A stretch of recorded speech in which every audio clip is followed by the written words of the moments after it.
அப்ப என்ன நடந்துச்சுன்னா கோத்தாபய ராஜபக்சேக்கு இன்னொரு கூட்டாளி இருக்கிறான். அவன் எப்படின்னா போதைப் பொருள் பாவிக்கிறது, கொலை செய்யறது, ஒரு கேங் லீடர். அவர் ஒரு நடிகரோட அப்பாவை கொலை செய்யறாரு. ஒரு நடிகரோட பேர் ஃபேமஸான ஆள் தான். அவன் அடிக்கடி பேசப்படுவாவே. இந்த நடிகரோட பேர் உங்களுக்கு தெரியுமா? இந்த அரசியல் விஷயத்துல ஒரு நடிகை அடிக்கடி பேசப்படுவா, இளைஞதான் அவ. அவரோட பேரு அந்த ரோஸ் யாரு பேர் என்ன? ரோஸ்பியன் ஓ, இனி வெள்ளம். இனி ஒரு பேர் உண்டு அவட. தெரிஞ்சா டைப் பண்ணுங்க. ஆஹ் அவட அப்பாவை தான் அவர் கொலை செஞ்சாரு. கொலை செஞ்சா ஜெயில இருந்தாரு. சரியா? கோத்தாபய பொது மன்னிப்பு வழங்குறவங்கிற பேர்ல என்ன செஞ்சாங்க அப்படின்டா, அந்த ஆளை ரிலீஸ் பண்ணி விட்டாரு. ஏற்கனவே எத்தனையோ மக்கள் இருக்கிறாங்க. பொது மன்னிப்புன்னு என்ன? எங்கட மக்கள் சார்பாக பொது மன்னிப்பு கொடுக்குறது. சின்ன சின்ன குற்றங்கள் பண்ணவன விடுறதானே. அவனை அந்த அந்த நடிகர் அப்பா கொலை செஞ்சான். அவன் எவ்வளவு பேருக்கு முன்னால. ஆனா அவனுக்கு பொது மன்னிப்பு கொடுத்திருந்தாரு. ஆஹ் அவளோட பேரும் நல்ல பேரும் அந்த ஞாபகம் வருது. சரி, நமக்கு அது பேர்லாம் தேவையில்லை. இப்படி ஒண்ணு நடந்துச்சு. என்ன விஷயம்னா, இப்படி ஜனாதிபதிக்கு பொது மன்னிப்பு கொடுக்கிற ஒரு அதிகாரம் அவருக்கு இருக்குது. அப்ப இது நீதித்துறையை சார்ந்த அதிகாரத்தை துஷ்பிரயோகம் செய்யறதுக்கான வாய்ப்பு இருக்குது. நீதித்துறை சுதந்திரத்தை தலையிடுற நிலைமையில இருக்குது. பாருங்க, கோத்தாபாய செஞ்ச வேலை. இது நீதித்துறைக்கு அழகு இல்லை. அதே போல ஓகே, அண்ணா பேர் ஹிருனிகா. ஹிருனிகா அவட பேர். அவதான் அவட அப்பாவை தான் கொலை செஞ்ச. அதான் அவ கத்திட்டு ஒரே இந்த மீடியாவில் வந்து சொல்லிட்டு இருப்பா. ஆஹ் இப்பயும் அவன் சென்னா இன்னும் சொல்லியிருந்தா, ரணில் அரெஸ்ட் பண்ண விஷயத்துல இன்னும் சொல்லியிருந்தா. ஆஹ் அடுத்து பாருங்க, பாராளுமன்றத்தை ஜனாதிபதி கோரியும் பாராளுமன்றம் சட்டமாக்க மறுக்கும் விடயங்களை தான் தேசிய முக்கியத்துவம் வாய்ந்தது என கருதும் விடயங்களையும் பாராளுமன்றத்தை புறக்கணித்து ஒப்பங்கோடல் மூலம் மக்கள் அங்கீகாரத்தை பெற்று சட்டமாக்கும் அதிகாரத்தை ஜனாதிபதி பெற்றுள்ளதால் பாராளுமன்ற சட்டவாக்க அதிகார இறமையை பாதிக்குது தானே. நாங்க ஏற்கனவே படிச்சிருந்தோம் சோல்பெரியில. பாராளுமன்றத்தை மீறி தேசாதிபதியால மகாதேசாதிபதியால சட்டங்கள் சிலது ஏற்ற முடியாது, பாராளுமன்ற இறைமையை மீறுகிறது என்று படிச்சிருந்தோம். இங்க அதே விஷயம், அதே ஒப்பிட்டு பாத்தீங்கன்னா, இங்க ஜனாதிபதி என்ன செய்யறாரு? மக்கள்கிட்ட கிட்ட சட்டத்தை உருவாக்குறாரு. அப்ப பாராளுமன்றத்தை இறைமையை மீறுதா இல்லையா? மீறுது. ஜனாதிபதி வேலை நிர்வாகம் பண்றது மட்டும்தான். ஆனா சட்டத்தை இயற்றதும் பாராளுமன்றத்துக்கு ஒப்பாக இவரும் செய்றாரு.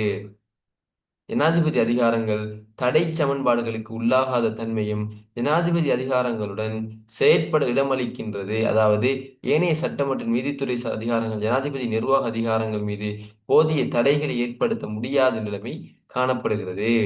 இது என்ன விஷயம் அப்படின்னா, இது என்ன விஷயம்னு சொன்னா பாருங்க, இது சட்டத்துறை, இது நிர்வாகத்துறை, இது நீதித்துறை. சட்டத்துறை, நிர்வாகத்துறை, நீதித்துறை. இவர் தடைகள் சமன்பாடுகள் என்னண்டா, தடைகள் சமன்பாடுகள் என்னண்டா, சட்டத்துறை ஒரு விஷயத்தை செய்யறண்டா அத நீதித்துறை தலையிடும். நிர்வாகத்துறை தலையிடும், அதே போல நீதித்துறை தலையிடும். சரியா? தடுக்கும். நிர்வாகத்துறை ஒன்று செய்யறண்டா அத சட்டத்துறை தலையிடும், நீதித்துறையின் தலையிடும். அதே போல் நீதித்துறை ஒன்று செய்யறண்டா அத சட்டத்துறையின் தலையிடும், நிர்வாகத்துறையின் தலையிடும். இப்படி மூணு பேருக்குள்ளேயும் ஒரு தடைகள் சமன்பாடு இருக்கு. இவர் எல்லை மீறி போகக்குள்ள இவன் ரெண்டு பேரும் தடுப்பான். இவர் எல்லை மீறி போகக்குள்ள இவன் ரெண்டு பேரும் தடுப்பான். இவர் எல்லை மீறி போகக்குள்ள இவன் ரெண்டு பேரும் தடுப்பான். சரியா? இவர் எல்லை மீறி போகக்குள்ள இவன் ரெண்டு பேரும் தடுப்பான். அப்ப இப்படி ஒரு சிஸ்டம் தான் தடைகளின் சமன்பாடுகள் இருக்குது. ஆனா இங்க ஜனாதிபதி செயற்பாட்டுக்கு எங்க யாரு தடை விதிக்கிற? நிர்வாகத்துறை எப்படி தடை விதிக்குது? நீதித்துறை எப்படி தடை விதிக்குது? ஒண்ணுமே இல்லை. அப்ப தடைகள் சமன்பாடுகளுக்கு இது எதிரானது அப்படின்ற ஒரு கருத்தை முன் வைக்கிறாங்க. அதே போல அடுத்தது நீங்க பாத்தீங்கன்னு சொன்னா, ஜனாதிபதி மீது குற்றப்பிரேரணை ஜனாதிபதி மீது குற்றப்பிரேரணை கொண்டு பதவி நீக்குவதற்கான ஏற்பாடு நடைமுறைக்கு சாத்தியமற்றது. இது நாங்க அங்கேயே படிச்சிட்டோம். விமர்சனத்துல படிச்சோம். எவ்வளவு கஷ்டம்னு பாத்தீங்களா? ஆ, பெஸ்ட்டுக்கு என்ன செய்யணும், யாரை கொடுக்கணும், அது அவரு இந்த மூணில் ரெண்டு இருக்கணும். அத சபாநாயகர் இதேனும் திரும்ப பாராளுமன்றத்தில் மூணில் ரெண்டு பெரும்பான்மை எடுக்கணும். அது திரும்ப நீதிமன்றத்துக்கு போகணும், அங்க அவரை விசாரிக்கணும். அது திரும்ப பாராளுமன்றத்துக்கு வரணும், அங்க மூணில் ரெண்டு எடுக்கணும். அதுக்கு பிறகு அவர் பதவி நிற்கணும். அப்படி அது வந்து இது பெருசு ப்ரொசீஜர். அதே போல பாத்தீங்கன்னு சொன்னா அதே போல பாத்தீங்கன்னா ஜனாதிபதி ஒரு கட்சியை சார்ந்தவராகவும் பாராளுமன்றத்தின் பெரும்பான்மை ஜனாதிபதிக்கு எதிரான கட்சி பெற்றிருக்கும் ஜனாதிபதிக்கும் பாராளுமன்றத்திற்கு முரண்பாடு ஏற்படும் அல்லது இழுபறி நிலைமை ஏற்படும். இதுக்கு உதாரணம் ஒன்று சொல்ல இயலுமா? அழகான உதாரணம் ஒன்று இருக்குது. அண்மையில நடந்துச்சு. அதாவது அ- ஜனாதிபதி ஒரு வேற கட்சி வைங்களேன். ஜனாதிபதி வேற ஒரு கட்சி ஏங்கிற கட்சி. ஜனாதிபதி ஏங்கிற கட்சி. அப்ப இப்ப அனுரகுமார் ஏங்கிற கட்சின்னு வைங்களேன். என்பிபின்னு சொன்னா இங்க அரசாங்கம் பாராளுமன்றமும் அதே கட்சியில தான் இருக்குது. இயங்கிற அதே கட்சியில தான் இருக்குது. ஆனா ஒருவேளை இந்த பி பாராளுமன்றத்தில் இருக்கிறவங்க பிங்கிற ஒரு வேற கட்சியில இருக்கிறவங்க பிங்கிற கட்சி உள்ளவங்க தான் இதுல இருக்கிறாங்கன்னு சொன்னா இப்ப என்ன நடக்கும்? ரெண்டு பேருக்கு சண்டை வரும். இது நடந்துச்சு. எங்க நடந்துச்சு அப்படின்னா மைத்ரிபால சிறிசேனையும் மைத்ரிபால சிறிசேன ஜனாதிபதியாக இருக்கும்போது பாராளுமன்றத்துல இந்த பாராளுமன்றத்துல தலைவராக இருந்தது யாரு? அரசாங்கத்தில் சொல்லுங்க பாப்போம்.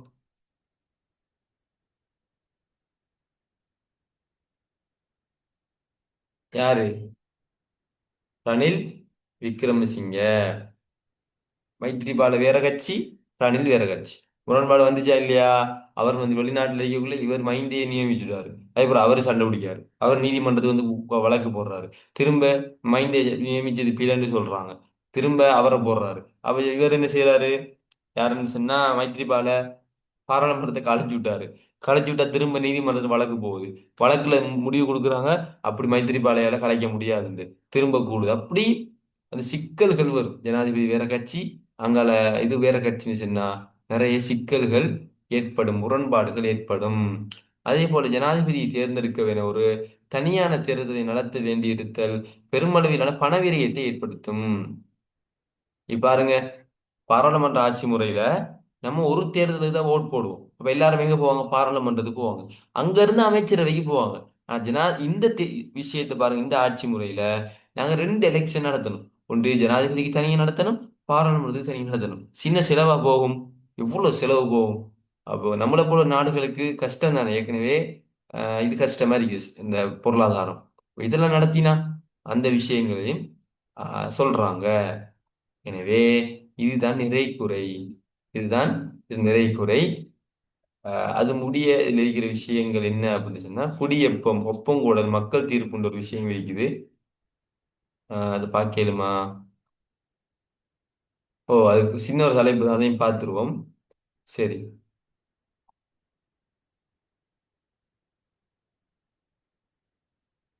சரி, பார்க்கறதுக்கு முதல்ல உங்களை விளங்கிட்டான்னு செக் பண்ணணும். நான் 2 3 கேள்வி கேட்குறேன், சொல்லுங்க சரியா? 2 3 கேள்வி கேட்குறேன், சொல்லுங்க.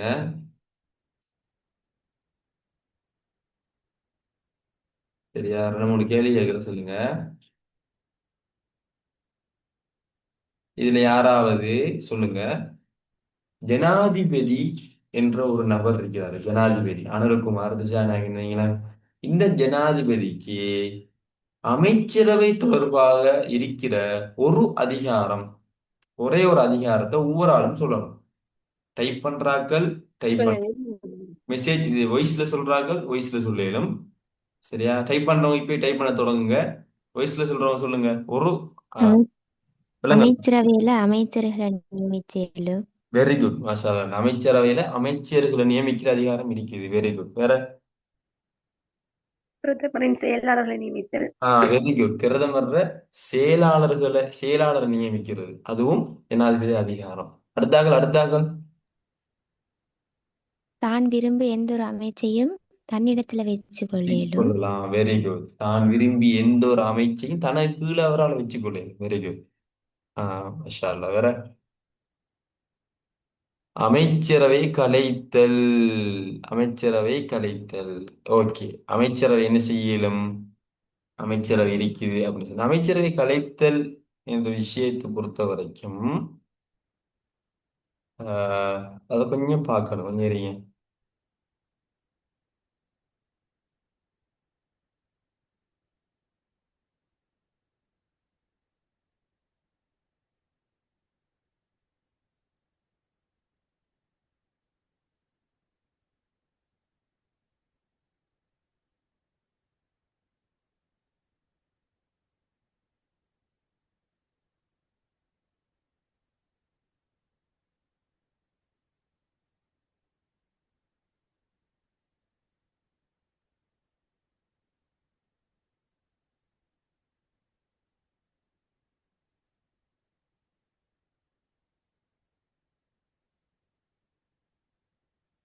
இவர் அமைச்சரவையில் இவர் அதிகாரங்கள்னு சொல்லும்போது நம்ம ஏற்கனவே பார்த்த மாதிரி ஒரு அமைச்சரவை தலைவர் அறிவிப்பாரு, அமைச்சர்கள் நியமிப்பாரு, பிரதமரை நியமிக்கிறது, ஆம், அமைச்சரவை பாராளுமன்ற கூட்டு பொறுப்பு செல்றது, சரியா?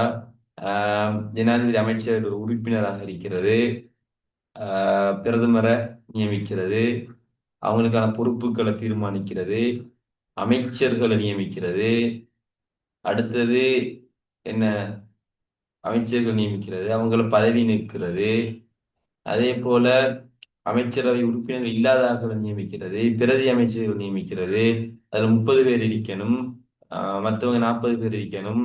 அதே போல ஆஹ், அதே போல தேசிய அரசாங்கங்கிற விஷயம் அமைச்சரவை செயலாளர் நியமிக்கிறது, பிரதமருக்கு செயலாளர் நியமிக்கிறது, ஒவ்வொரு அமைச்சருக்கும் செயலாளர் நியமிக்கிறது. இந்த விஷயங்கள் இருக்குது. இந்த விஷயங்கள் இருக்குது. இவரால் இந்த அமைச்சரவையை கலைத்தல்ங்கிற ஒரு விஷயம் வந்து இல்லை. அமைச்சரவைய ஆஹ், கலைச்சு விடுறது, அமைச்சரவையை எல்லாரும் ஒன்றும் தேவையில்லை அப்படின்னு கலைச்சு விடுற விஷயங்கள் ஜனாதிபதி இல்லைன்னு நினைக்கிறேன். ஜனாதிபதி இல்லைன்னு நினைக்கிறேன். சொல்லுங்க, அப்படியா? ஏற்கனவே படிச்சவங்க இருப்பீங்க.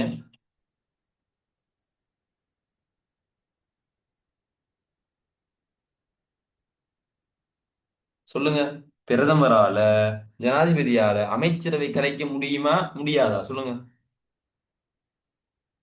Yes, இந்த பாராளுமன்றத்தை கூட்டி கலைக்கிறதுல இவருக்கு அந்த பொறுப்பு இருக்கக்குள்ள அப்படி கலைக்க இயலாதா?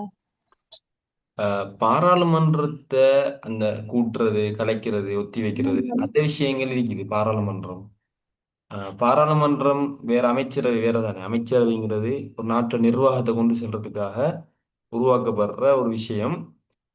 அதாவது அமைச்சரவையில் இருக்கிற எம்பிக்களை, எம்பி அது இருக்கிற அமைச்சர்களை மாத்துறது, அவங்களுக்கு வேற அதிகாரங்கள் கொடுக்கறது, அந்தந்த விஷயங்கள்லாம் இவரால் செய்யல. அந்த அமைச்சரவை மொத்தமா கலைக்கிறண்டா அதுக்கு சில சந்தர்ப்பம் இருக்குது. ஒன்று என்னண்டா, இவங்க நம்பிக்கையில்லா பிரேரணை வந்து நிரூபிக்கப்பட்டா அவங்க பதவி நீங்கிடுவாங்க, அவங்க கலைக்கப்பட்டுருவாங்க.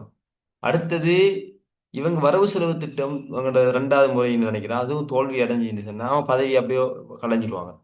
அதே போல இவங்க என்ன சரியா பொறுப்பு சொல்லலை அப்படிங்கிற விஷயங்கள் இருக்குது. அதை தவிர இவங்க அமைச்சரவையை கலைச்சுடுறது என்று சொல்லி நாங்க இதுவரைக்கும் அப்படின்னு படிக்கல. ஆனா இதுலயும் அது இல்லை. வேற யாரும் படிச்சிருக்கீங்களா அப்படி இந்த விஷயங்கள்? இல்ல சார். ஓகே. எனக்கும் வந்து கொஞ்சம் சற்றிய ஞாபகம் இல்லை. சற்றிய ஞாபகம் இருக்கு, கடைசியா ஏலவல்ல படிச்சது நானும். ஓகே, நீங்க கொஞ்சம் கன்ஃபார்ம் பண்ணி கொள்ளுங்க, நானும் கன்ஃபார்ம் பண்ணி கொள்றேன். ஓகே, அப்ப நாங்க என்ன செஞ்சிட்டோம், அமைச்சரவையில இதுகளை பார்த்துட்டோம். அடுத்ததை பாருங்க, நான் இன்னொன்று கேட்கிறேன். ஜனாதிபதிக்கு ஆதரவான கருத்துக்கள் சொல்லுங்க பாப்போம் ஒரு ஆளும்.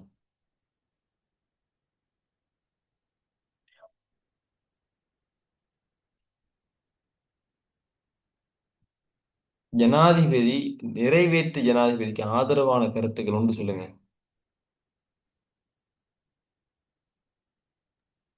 நிர்வாகம் நிலையா ஸ்ட்ராங்கா வெரி குட், செய்யுது. Very good, very good. நிர்வாகம் ஸ்ட்ராங்கா. பள்ளின கலாச்சாரத்தில் வெரி குட். பள்ளியில பள்ளின கலாச்சாரம். கலாச்சாரத்தில் ஓ, வெரி குட். சிறுபான்மையினர் நலனை பாதுகாக்க முடியும். வேற? தேர்தல் ஜனநாயக தன்மையா கொண்டு வெரி குட். உங்களோட தேர்தல் ஜனாதிபதி ஜனநாயகத்தன்மை நினைக்கிறேன். வேற? அந்த ஒரு சட்டத்துறையின் அந்த கடிபிடியில இருந்து விடுபட்ட மக்களை வெரி குட். நிறைவேற்றி வெரி குட். பரவாயில்ல, அழகா சொல்றீங்க. என்ன, சட்டத்துறையில இருந்த அந்த கெடுபிடிகள்ல இருந்து கொஞ்சம் ஒதுங்கி இருந்து இந்த நாட்டை நிர்வாகம் பண்ண முடியும். வேற?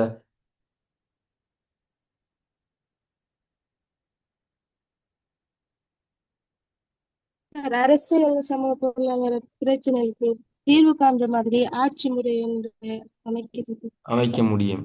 அரசியல் ஒரு பிரச்சனை ஒன்று வருதுன்னா அதுக்கு தீர்வு காண்ற மாதிரி அவர் அதை செஞ்சு கொண்டு போவார். பாராளுமன்றத்துலன்னா கொஞ்சம் கஷ்டம், இழுத்து அடிச்சிட்டு நேரத்தை போக. ஓகே, குறைபாடுகள் சொல்லுங்க பாப்போம். அரசுக்கு அவசர குறைபாடுகள் ஜனாதிபதிக்கு எதிராக வழக்கு தாக்கல் செய்யலாம். ஆ, வெரி குட். ஃபர்ஸ்ட்டுக்கு நாங்க இப்படி எல்லாம் கேள்வி வந்தா இப்படி இந்த பிள்ளை சொல்ற மாதிரி லேசானதெல்லாம் நாங்க சொல்லணும். என்ன, அவருக்கு எதிராக வழக்கு தாக்கல் செய்ய முடியாது. வேற? சர்வாதிகார போக்கு. ஜனாதிபதி ஆ, சர்வாதிகார போக்கு காணப்படும். வேற? பொறுப்பு ஜனாதிபதி கூறல் தேர்தலுக்கு அதிகம் செலவாகுது. ஆ, வெரி குட். அதிக செலவு. மாஷா அல்லாஹ். வேற? பொறுப்பு கூறத்துல இருந்து விடுபட்டவரை ஓ, பொறுப்பு கூறதுல விடுபட்டிருக்கிறாரு. அந்த விஷயங்கள் பாருங்க. இப்ப நீங்க நன்மை தீமைகளை சொல்லும் போது சொல்றீங்க தானே, இதைத்தான் நாங்க கீ பாயிண்ட்ஸ் சொல்லுவோம். இதுதான் அதுல மைய கருத்து. ஆனா நோட்ஸ்ல பார்க்கும்போது 4-5 பந்திக்கு இருக்கும். இப்படித்தான் நீங்க விடையிலையும் எழுதணும். ஆனா அந்த கீ பாயிண்ட்ஸ் தான் உங்களுக்கு பாடம் இருக்கணும். அதை நீங்க இனி நம்ம விலைக்கு நமக்கு தெரியாதா அது விலைக்கு எழுதுறதுக்கு? நம்ம 4-5 போட்டு எழுதுறான், அவன் திருத்துறவங்க எல்லாத்தையும் வாசிச்சா பார்க்க போறான். அவனுக்கு அந்த கீ பாயிண்ட்ஸ் அவன கண்ணில் பட்டா சரி. இந்த கீ பாயிண்ட்ஸ் நான் என்ன செஞ்சேன் தெரியுமா?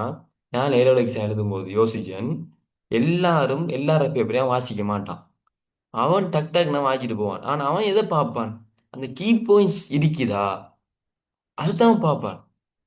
பாஸ் பேப்பர்ல பாருங்க, விடையை பாருங்க, அவன் ஃபுல் விடை எழுதியிருக்கிறானா இல்ல, அது கீ பாயிண்ட்ஸ் தான் எழுதியிருக்கிறான், அது இருக்குதான்னு சொல்லி தான் ஆசிரியர்கள் பார்க்கணும்.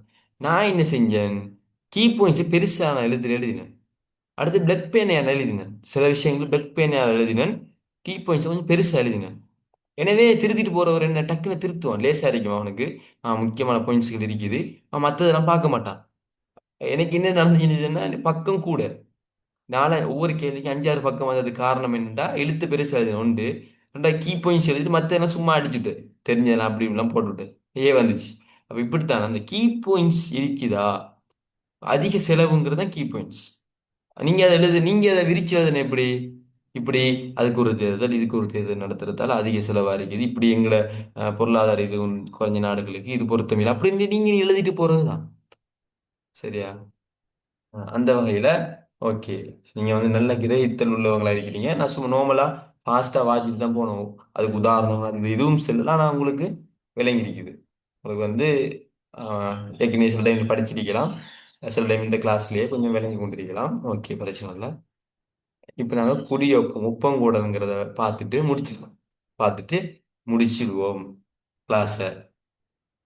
இரண்டாம் குடியரசு யாப்பின் புதிய சிபாரசாக குடியொப்பம் சொல்லுவாங்க. சரியா? குடியொப்பம் விளங்குகிறது. மக்கள் தீர்ப்பு ஒப்பங்கோடல் எனவும் பலவராக அழைப்பர். இது மக்களிறமையை பிரதிபலிக்கும் அம்சமாகும்.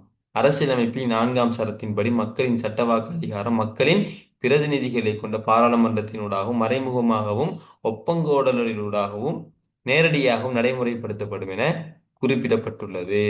அதாவது சொல்ல போனா இதுல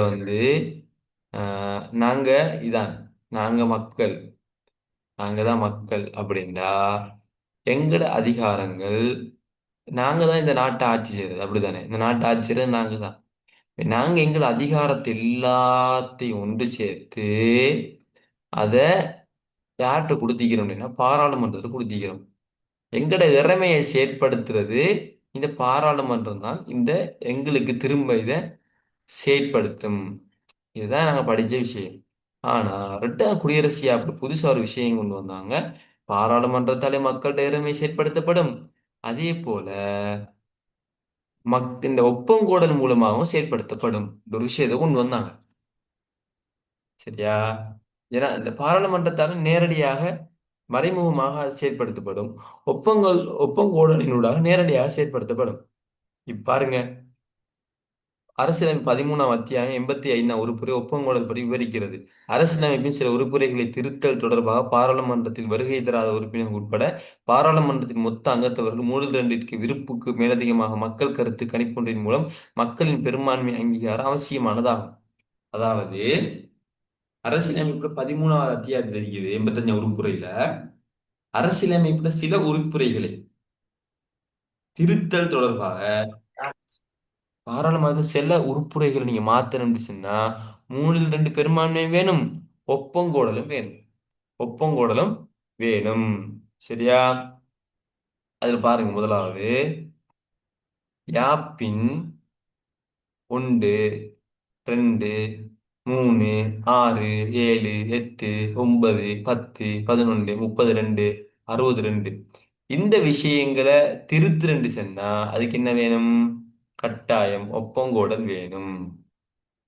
யாப்புக்கு முரணானது என்று உயர் நீதிமன்றம் தீர்ப்பளித்துள்ள ஒரு மசோதாவை திருத்துவதற்கு ஒப்பங்கோடல் மூலம் பொதுமக்கள் அங்கீகாரம் பெறப்பட வேண்டும். சரியா? யாப்புக்கு முரண்டு உயர் நீதிமன்றம் சொல்லிட்டு, ஆனா அத தீர்ப்பளித்துள்ள மசோதாவை திருத்தணும்னு சொன்னா அதுக்கு ஒப்பங்கோடல் வேணும். யாப்புக்கு முரண்டு சொல்லி நீதிமன்றம் சொல்லிட்டு, ஓகே சொல்லிட்டு தானே, அதை நாங்க இப்ப மாத்தணும், அதுக்கும் ஒப்பங்கோடல் வேணும். அடுத்தது ஒப்பங்கோடல் வேணும்னு அமைச்சரவை தீர்மானிச்சா அந்த குறிப்பிட்ட ஒரு விஷயத்துக்கு நம்ம கட்டாயம் ஒப்பங்கோடல் ஒன்று வேணும், ஒப்பங்கோடல் இந்த நல்லம் அப்படின்னு தீர்மானிச்சாங்கன்னா அதுக்கும் ஒப்பங்கோடல் வேணும். அதே போல பாராளுமன்றத்தால் அங்கீகரிக்கப்படாத ஆனால் நடைமுறைப்படுத்துவது அவசியம் என ஜனாதிபதி கருதும் ஒரு சட்டம் மூலம் மக்களின் அங்கீகாரத்தை வீரப்படும். இதே ஏற்கனவே பார்த்துட்டோம். 4 சந்தர்ப்பங்கள் இன்னும் இருக்குதா பாவம். தேசிய நலனுக்கு அவசியமானது என ஜனாதிபதி கருதும் ஒரு சட்ட மூலம். நீங்க பாருங்க, 5 விஷயம். முதலாவது அந்த 1 2 3 6 7 8 1 2 3 4 5 மணி தான் இல்லை. அப்போ 1 2 3 6 7 8 9 10 11 30 60 லேசா பாடமாக்கலாம். 4 5 மணி தான் இல்லை. 1 2 3 1 2 3 6 7 8 9 10 11 ஆனா 32 62 32 மடங்கு 60. அப்ப லேசா அந்த நம்பரை பாடமாக்கலாம். இந்த விஷயங்கள் சம்பந்தமாக நீங்க ஒரு திருத்தத்தை கொண்டு வரண்டா அதுக்கு ஒப்பங்கோடல் வேணும். இது முதலாவது. ரெண்டாவது, யாப்புக்கு முரண்டு செல் நீதிமன்றமோட தீர்ப்பளிச்சா அதை மாத்திரண்டாலும் என்ன வேணும்? ஒப்பங்கோடல் வேணும். லேசா பாடமாக்கலாம். முதலாவது அந்த நம்பர்ல இருக்கிற மாத்திரம் ஒப்பங்கோடல் வேணும். ரெண்டாவது, யாப்புக்கு முரண்டு நீதிமன்றம் தீர்ப்பளிச்ச மாத்திரம் ஒப்பங்கோடல் வேணும். மூணாவது, ஒப்பங்கோடல் வேணும் அமைச்சரவை தீர்மானிச்சா அதுக்கும் ஒப்பங்கோடல் வேணும். நாலாவது 5வது லேசி பாருங்க, அதாவது பாராளுமன்றத்தில் அங்கீகரிக்கப்படல ஆனா ஜனாதிபதி இதுக்கு அவசியம் நினைக்கிறாரு, அப்ப ஒப்பங்கோடல்ல விடலாம். 5வது, தேசிய நலனுக்கு அவசியம் ஜனாதிபதி நினைச்சா ஒப்பங்கோடலுக்கு விடலாம். இந்த 5 லேசா பாடமாக்கலாம். இதுக்கு 5 உள்ள தொடர்புகள் இருக்குது, நீங்க அதை பார்த்து பாடமாகி கொள்ளுங்க. சரியா? இதெல்லாம் நான் படிக்கும்போது என்ன செஞ்சேன் தெரியுமா? இங்க சார் படிச்சு தருவாரு, நான் என்ன செய்வேன், எனக்கு விளங்குற பாசையில எழுதுவேன். எழுதிட்டு கீ பாயிண்ட்ஸ் மாதிரி ஷார்ட் நோட்ஸாக தான் எழுதுவேன். காலையில 3 மணிக்கு எழும்புவேன். 3 மணி அல்லது 4 மணிக்கு எழும்புவேன். எலும்பி பாடமாக்கும். அது ஆணி அடிச்ச மாதிரி நிற்கும் மண்டையில. அந்த டைம்ல பாடமாக்கினான். சரியா? நடைமுறை ரீதியா சில விஷயங்களை பார்ப்போம். இலங்கையில் ஒப்பங்கோடல் நடாத்துவது தொடர்பான தீர்மானத்தை எடுக்கும் அதிகாரம் ஜனாதிபதிக்கு உண்டு. அதை நடத்துவதற்கான அதிகாரம் தேர்தல் ஆணையாளருக்கு உண்டு. முடிவெடுக்கிற யாரு? ஜனாதிபதி. நடத்துற யாரு? தேர்தல் ஆணையாளர். மக்கள் கருத்து கணிப்பின் போது அளிக்கப்பட்ட மொத்த எண்ணிக்கையில் உறுதியான அரும்பான்மை ஒன்று சட்டமூலத்திற்கு அல்லது முன்மொழிவிற்கு ஆதரவாக அளிக்கப்பட்டிருப்பின் அது தொடர்பான சட்டமூலத்திற்கு அல்லது முன்மொழிவிற்கு மக்களின் அங்கீகாரம் கிடைத்ததாக கருதப்படும். உதாரணமா ஒரு சட்டமூலம் ஒன்று மக்கள்கிட்ட விடுறாங்க. 100 பேர் மக்கள் சொன்னா 51 பேர் ஓகே ஆம் அப்படின்னு சொன்னா அது மக்கள் அங்கீகரிச்சதுக்கு சமம். அதை செயற்படுத்தலாம். ஒப்பங்கோல் நடத்தும் விதத்தை நோக்கும்போது அது நாடளாவிய ரீதி நடத்தப்படுவதோடு சம்பந்தப்பட்ட விடயத்தில் மக்களுக்கு உடன்பாடா உடன்பாடு இல்லையா என்ற வினாவடிவில் விடப்பட்டு மக்கள் தனது தீர்மானத்தை ஆம் இல்லை என தெரிவிக்கும் வகையில் அதற்கான சின்னங்கள் வழங்கப்பட்டு வாக்களிக்கும்படி வேண்டப்படுவர். இப்ப மக்கள் குறிப்பிட்ட விடயத்தை ஏற்றுக்கொண்டனரா அல்லது நிராகரித்தனரா என்பதை அறிய கணிப்பீடு பின்வருமாறு அமையும். அதாவது பதிவு செய்யப்பட்ட மொத்த வாக்கில் 3/2 பங்கிற்கு அதிகமானோர் வாக்களித்திருப்பின் அதில் குறிப்பிட்ட விடயத்திற்கு ஆதரவாக அரை பங்கிற்கு மேற்பட்டோர் ஆதரித்து வாக்களித்தால் அவ்விடயத்தை மக்கள் ஏற்று தீர்ப்பளித்ததாக கருதப்படும். பாருங்க, இது இருக்குது. இது இலங்கையில் இருக்கிற மக்கள். இதான் இலங்கையில் இருக்கிற மக்கள். இந்த மக்கள்ல இப்ப புது விஷயம் கொண்டு வருதுன்னு வைங்களேன். அப்போ ஒப்பம் உடலுக்கு விட போறாங்க. ஒப்பம் உடலுக்கு விட போறாங்க.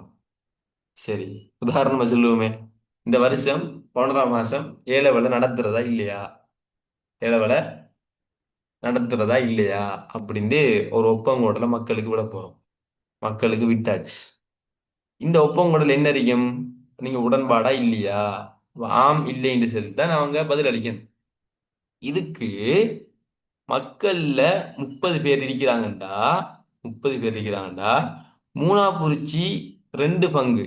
சரியா, பதிவு செய்யப்பட்ட மொத்த வாக்குல 30 பேர்ல மூணா பிடிச்சி 2 பங்குக்கு மேல 21 பேர் என்ன செய்யறாங்கடா, வாக்களிக்கிறாங்க. மற்ற 9 பேர் வரல. மற்ற 9 பேர் வரல, 21 பேர் தான் வாக்களிக்கிறாங்கன்னு சொன்னா, அந்த 21 பேர்ல 10.5, அதாவது 11 பேர், 21 பேர்ல 21 பேர்ல மூணா பிடிச்சி 2 பங்குல பத் 11 ஆள், 11 பேர் எங்கால பக்கம் இருக்கிறாங்களோ அந்த சட்டம் தான் நிறைவேறும்.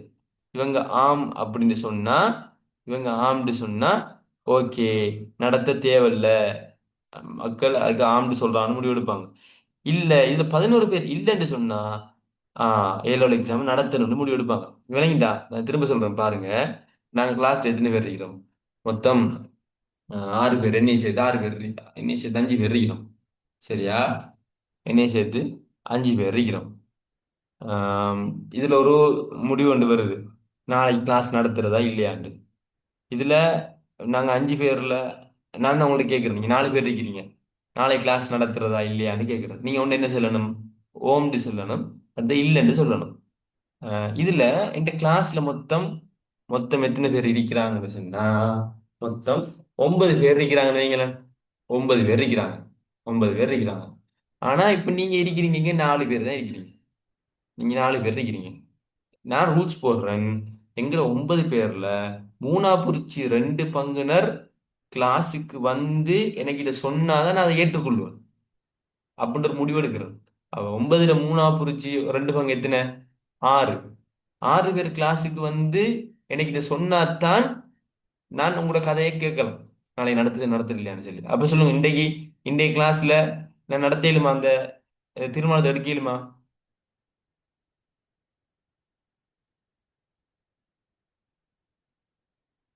இல்ல எடுக்கல, அவங்க வரல. வெரி குட், எடுக்கிறாரு. ஏன்னா நீங்க 4 பேரா இருக்கிறீங்க. அங்கால இன்னும் எத்தனை பேர் இல்ல, மூணா குறிச்சி 2 பங்கு சொன்னா 6 பேர் இருந்திருக்கணும். நீங்க 4 பேர் இருக்கிறீங்க. எனவே உங்கள்ட்ட நான் முடிவு ஒன்று எடுக்கலாம். இதே போல ஒப்பங்கூடல் விடும்போது 3/2க்கு குறைவான மக்கள் தான் ஓட் போட்டிக்கிறாங்கண்டா அதை ஒப்பங்கூடல் எடுக்கலாம். 3/2க்கு மேல ஆட்கள் வரணும். சரி, நீங்க ஒரு 6 பேர் வந்துட்டீங்கன்னு சொன்னா எத்தனை, நாளை கிளாஸ் வைக்கிறியா இல்லையான்னு கேட்கிறேன். எத்தனை பேர் நீங்க அதுல வந்து எத்தனை பேர் ஆம்னு சொல்லணும், நான் அந்த நாளை கிளாஸ் வைக்கிறேன்டா, நாளைக்கு வைக்கிறியா வைக்கிறலையான்னு கேட்கிறேன். பெரும்பான்மை ஆக்களை வச்சுதான் நான் முடிவு எடுப்பேன். பெரும்பான்மை ஆக்கள் எத்தனை பேர் சொல்லணும் நினைக்கிறேன்? 6 பேர்ல 4 பேர். வெரி குட், 4 பேர் சொல்லணும். அப்பதான் நான் அதை ஏற்றுக்கொண்டு நாளைக்கு கிளாஸ் வைப்பேன். அப்ப இதான் இந்த ஒப்பங்கூடல நடக்கிற விஷயம். அவங்க லேசா விளங்கிருக்கீங்க நீ. ஆஹ் சரியா? அல்லது பதிவு செய்யப்பட்ட மொத்த வாக்கில் 3/2 பங்கினருக்கு குறைவானோர் வாக்களித்திருந்தால், பதிவு செய்யப்பட்ட மொத்த வாக்கில் 1/3 பங்குக்கும் அதிகமானோர் குறிப்பிட்ட விடயத்திற்கு சார்பாக ஆதரித்து வாக்களித்திருந்தால் அவ்விடயத்தை மக்கள் அங்கீகரித்தாக கருதப்படும், இல்லையே நிராகரித்ததாக கருதப்படும். அல்லது அல்லது என்ன அப்படின்டா, 3/2க்கு குறைவானவங்க வாக்களிச்சுக்கிறாங்க. 30 பேர்ல 30 பேர்ல என்ன செஞ்சிட்டாங்க, 10 பேர் தான் வாக்களிச்சுக்கிறாங்க, 3/2 குறைய. இப்படின்னு நாங்கள் ஏற்றுக்கொள்ள மாட்டோம். இதெல்லாம் படித்தோம். ஆனா இப்படி வாக்களிச்சிட்டு இருந்தா இன்னொரு சின்ன ஒரு வழிமுறை உண்டு. இது என்னண்டா, பதிவு செய்யப்பட்ட மொத்த வாக்குல பதிவு செய்யப்பட்ட மொத்த வாக்குல அதாவது 30 பேர். சரியா, பதிவு செய்யப்பட்ட மொத்த வாக்கு எத்தனை, 30 தான் மொத்த வாக்கு. இந்த மொத்த வாக்குல 10 பேர் தான் ஓட் போட்டிக்கிறாங்க. ஆனா இப்படி ஒண்ணு நடந்தா பதிவு செய்யப்பட்ட மொத்த வாக்குல மூணில் ஒரு பங்கினுக்கும் அதிகமானோர், சரி, பதிவு செய்யப்பட்ட மொத்த வாக்கு 30, இதுல மூணில் ஒன்று எத்தனை?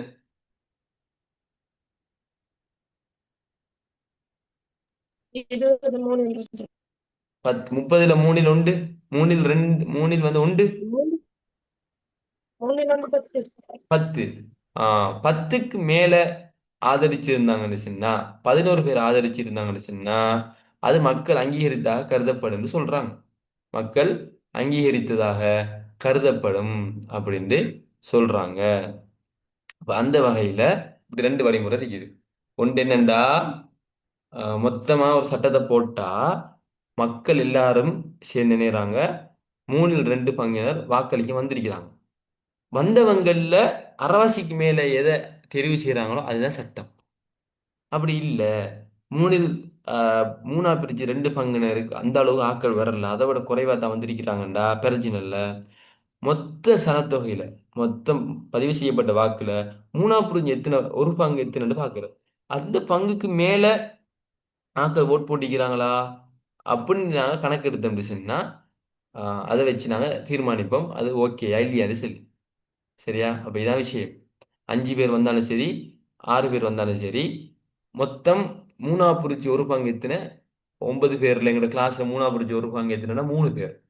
அப்ப நீங்க ஒரு ஆள் வந்தாலும் சரி, கிளாஸுக்கு 2 பேர் வந்தாலும் சரி, எனக்கு 4 பேர் ஓகேன்னு சொன்னா, 4 பேர் ஓகேன்னு சொன்னாதான் நான் நாளை கிளாஸ் வைப்பேன். அது மாதிரி தான் இது. இப்போ இலங்கையில் 1982 பாராளுமன்ற பதவிக்காலத்தை மேலும் 6 ஆண்டுகள் நீடித்துக் கொள்ளும் பொருட்டு ஒப்பந்தம் நடத்தப்பட்டு மக்கள் அங்கீகாரம் பெறப்பட்டுச்சு. 1982, 9/8/2. இந்த காலப்பகுதியில் என்ன நடக்குதுன்னு சொன்னா, அந்த காலத்துல இருந்த ஜனாதிபதி, அந்த காலத்துல இருந்த ஜனாதிபதி ஜே.ஆர். ஜெயவர்தன நினைக்கிறேன், அவரு இன்னும் நான் 6 வருஷம் இருக்க போறேன், தேர்தலில் நடத்தாம இன்னும் 6 வருஷம் இருக்க போறேன்னு முடிவு எடுக்கிறாரு. முடிவெடுத்து என்ன செய்யணும், மக்களுக்கு ஒப்பங்குழலுக்கு விடணும். ஒப்பங்குழலுக்கு விடுறாரு, நான் இருக்கவா இல்லையான்னு சொல்லி. பெரும்பான்மையான மக்கள் என்ன செய்யறாங்க, நீங்க இருங்கன்னு சொல்றாங்க. எனவே அவர் திரும்ப 6 வருஷம் இருக்கிறாரு. இலங்கையை பொறுத்தவரையில் ஒப்பங்கோடலானது கட்சிகள் சம்மதிக்காத விடயங்களை மக்கள் சட்டமாக்கிக் கொள்ளவும், ஜனாதிபதி தனது நிர்வாகத்திற்கு தேவையான விடயங்களை பாராளுமன்ற தலையீடின்றி சட்டமாக்கிக் கொள்ளவும், தேசிய முக்கியத்துவம் வாய்ந்த விடயங்களில் மக்கள் நேரடி பங்களிப்பை வழங்கவும் சந்தர்ப்பத்தை வழங்குவது சாதகமாக அமைகிறது. 3 சாதகம். ஒன்று, மக்கள் தங்களுக்கு விருப்பமான சட்டங்களை எம்பிக்கள் தங்கியிருக்காம தாங்களே உருவாக்க முடியும். உண்டு. ரெண்டாவது, ஜனாதிபதி தன்னை நிர்வாகத்துக்கு தேவையான விஷயங்களை உருவாக்கி கொள்ள முடியும். ரெண்டு. மூணாவது, மக்கள் தேசிய முக்கியத்துவம் வாய்ந்த விஷயங்கள் நேரடியாக பங்களிப்பு வழங்கி அதை செய்ய முடியும். மூணு. இது மூணும் என்ன, ஒரு சாதகமான விஷயமா இருந்தாலும் இது இது விமர்சனம் என்ன அப்படின்னா, ஒன்று பண விரயம், சும்மா செலவு தானே. அடுத்தது கால தாமதம், இதெல்லாம் நடந்து முடியும் எவ்வளோ காலமாகும். அடுத்தது, இது பாராளுமன்ற சட்ட வாக்கிரமை பாதிக்குதா இல்லையா? பாதிக்குது. சரியா? அதே போல இலங்கை மக்கள்கிட்ட பொருத்தமான தீர்மானத்தில் இருக்கிற அறிவும் ஆற்றலும் இருக்குமா? எல்லாத்தையும் இருக்குமா? இருக்காது. இப்போ உதாரணமா சொல்ல போனா, ஆஹ், ஒரு பொடியமார் செட் அடிக்கிறாங்க, 10 பேர் பொடியமார் இருக்கிறாங்கன்னு வைங்களேன். இருக்கும்போது இதுல பொடியமார் இருக்கும்போது, சரி உங்களோட கேர்ள்ஸ் எடுங்களேன், நீங்க கேர்ள்ஸ் எல்லாரும் இருக்கிறீங்க, கேர்ள்ஸ் எல்லாரும் இருக்கிறீங்க, இருக்கும்போது ஆஹ், ஒரு நல்ல அறிவுள்ள, டீசெண்டான, ஒரு ஒழுக்கம் உள்ள, எப்பயும் நேராக சிந்திக்கக்கூடியவங்க பெரும்பான்மையில் இருப்பாங்களா, சிறுபான்மை இருப்பாங்களா? சொல்லுங்க.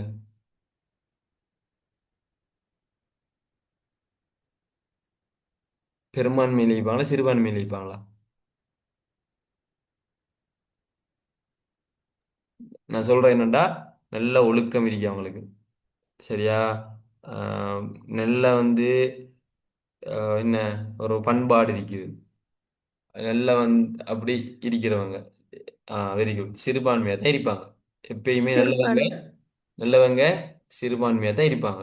நீதியாக நடந்து கொள்றவங்க, நியாயமாக பேசுறவங்க, ஆஹ், எந்த ஒரு விஷயத்தையும் இந்த பெருமை இல்லாதவங்க, பொறாமை இல்லாதவங்க, புறம் பேசாதவங்க, ஆஹ், இதெல்லாம் கொஞ்சம் பேர் தான் இருப்பாங்க. மற்றவங்க கூட பேர் இருப்பாங்க. இந்த இடத்துல பெரும்பான்மை பார்க்குறேன்டா, சட்டம் நல்லா வருமா கெட்டதா வருமா? கெட்டது தான் வரும். இதே போல இலங்கை மக்கள் எல்லாருமே பெரும்பான்மையான ஆட்கள் நல்ல ஆட்கள் அடிப்பாங்க, நல்ல தீர்மானம் எடுப்பாங்கன்னு எதிர்பார்க்கே இல்லாது. இலங்கை மக்கள்ல பெரும்பாலான ஆட்கள் படிக்க என்ன பண்பாடு இல்லாதவங்கள தான் இருப்பாங்க. பெரும்பாலான ஆட்கள் பெரும்பாலான ஆட்கள் பண்பாடு இல்லாம அப்படி இப்படின்னு தான் இருப்பாங்க. கொஞ்சம் பேர் தான் அறிவுள்ள மக்கள் இருப்பாங்க. அப்ப இதுல வந்து விமர்சனமா சொல்றாங்க. சரியா? ஓகே, இவ்வளவுதான் இந்த விஷயம். இந்த ஒப்பங்கூடல்ங்கிற விஷயம் கிளாஸை நாங்கள் இனி முடிச்சுக்கொள்ள நேரம் வந்துட்டு. எனவே கடைசியாக எனக்கு ஒப்பங்கூடல்னா என்ன சுருக்கமா யாருக்கு சொல்லல. நீங்க சில உதாரணங்களை வேணா எடுத்துக்கொள்ளுங்க. இப்ப எனக்கு நீங்க விளங்கப்படுத்த போறீங்க, எனக்கு அது புரியணும். யாருக்கு சொல்லல? மைக்கூர் மணி சொல்லுங்க. ஒப்பங்கூடல்னா என்ன? சும்மா அந்த நோட்ஸ் லீக்கிற மாதிரி வாசி அப்படிலாம் சொல்ல தேவையில்லை. சிம்பிளா சொல்லுங்க.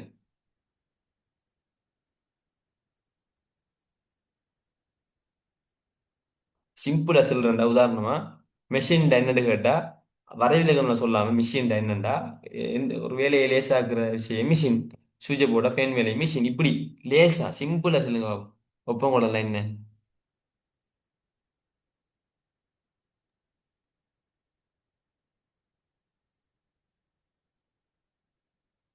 சும்மா சிம்பிளா சொல்லுங்க.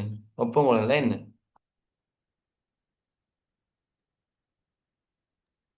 மக்கள் கருத்து கணிப்பு. Very good. சிம்பிள், விஷயம் முடிஞ்சு. இப்படி எங்களுக்கு தெரிஞ்சிருந்தா போதும். அதை வச்சு நாங்கள் நோட்ஸ்லாம் அடிக்கிறது. மக்கள்கிட்ட கருத்து கணிப்பு, மக்கள்கிட்ட கருத்தை கேட்கறது, அது ஒப்பங்கூடல். வேற என்னது? மக்கள் தீர்ப்பு. Very good. செட்டில் சொல்லிக்கிறீங்க. மக்கள் தீர்ப்பு, மக்கள்கிட்ட தீர்ப்பு கேட்கறது, அதான் ஒப்பங்கூடல். இப்படி எங்களுக்கு பிள்ளைகள் ஒவ்வொரு விஷயத்துக்கும் அதுல விளக்கம் என்னன்னு தெரிஞ்சுக்கணும்.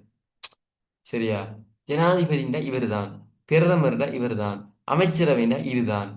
இப்படி எல்லா கருத்துக்களுக்கான அந்த சுருக்கமான விளக்கம் தெரிஞ்சுக்கணும். அந்த விளக்கம் தெரிஞ்சாதான் அது படிக்க இன்ட்ரெஸ்டாகவும் இருக்கும், படிக்கிறது விளங்கும், புரியும். லேசா பாடமாக்கியலும் கற்பனை பண்ணேலும் இப்படி எல்லாம் செய்யலும். அப்ப இது அவ்வளவுதான் விஷயம். சரி, கடைசியா கேட்கிறேன். ஒப்பங்கோடலுக்கு இருக்கிற சாதகமான பண்புகள் சொல்லுங்க அப்ப ஒவ்வொன்று. அதுல என்ன சாதகம் இருக்குது?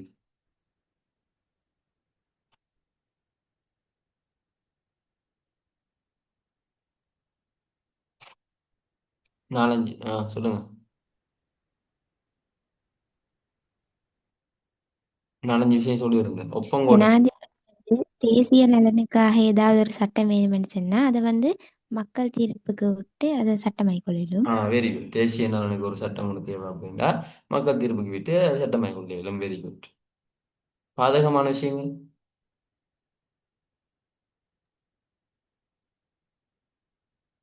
அதால வந்து பண வீண் விரயமாகுக, காலதாமதங்கள் ஏற்படுக, வெரி குட். பாராளுமன்ற சட்ட வாக்கினை வந்து அது பாதிக்குக. அது பாதிக்குது. Very good. Very good. மாஷா அல்லாஹ். அவ்வளோதான். இன்னும் ஒன்று இருக்குது. உங்களுக்கு கிளாஸுக்கு முடிய இவ்வளவு தெரிஞ்சிருந்தா போதும். இப்போ நீங்கள் திரும்ப என்ன செய்யணும்? நான் நேற்று வந்து எங்களோட பொலிட்டிக்கல் சயின்ஸ் குரூப்ல ஒரு வாய்ஸ் போட்டேன் கடைசியா. அது ஒரு பிள்ளைக்கு போட்டது பார்த்தீங்களா? அதாவது ஆஹ், அதை நான் சொல்லியிருந்தேன். நான் படிக்கிற விஷயத்தை நோட்ஸ்ல இருக்கிற மாதிரியே பாடமாக ட்ரை பண்ணாதீங்க. அப்படின்னா நோட்ஸை வச்சுட்டு படிக்க ட்ரை பண்ணாதீங்க. நான் சொன்னேன் நோட்ஸ்ல வந்து உதாரணமா 12வது யூனிட்னு சொன்னா இதுல 12வது யூனிட்னா இந்த யூனிட்டுக்குள்ள எம்சிக்யூ குரிய கேள்விகளுக்கான கேள்விகளும் இருக்குது, ஸ்ட்ரக்சரும் இருக்குது, எஸ்ஏயும் இருக்குது.